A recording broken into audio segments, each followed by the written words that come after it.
Ooh, good question. What made me want to work at the zoo? Now, myself personally, I grew up kind of next to the woods, and most of my childhood was spent running around without any shoes on, in the mud, hanging out in the pond, that kind of stuff, catching turtles. And so I really liked animals from that.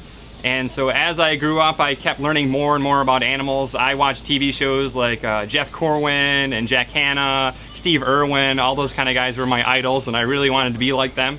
And so in college, I knew I wanted to work with animals, but I wasn't sure exactly how I wanted to go, if I wanted to do research or work at a zoo.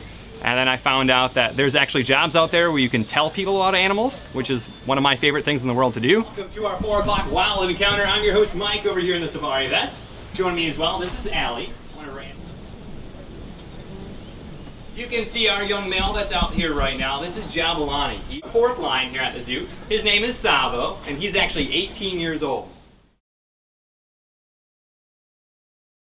These lions that you're seeing here, they've been in some sort of situation where they've been in an institution, like with our young lions.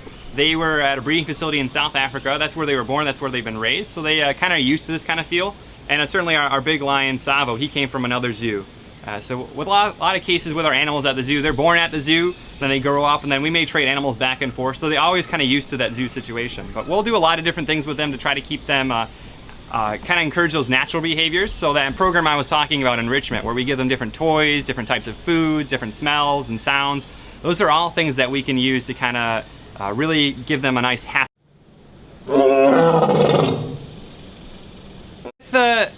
My position, I spend a lot of time learning about the animals, so all the animals we have at the zoo. And the way I've kind of found, at least with me, is that the more I learn about any one animal, the more I like that particular animal. So it's really hard for me to choose favorites.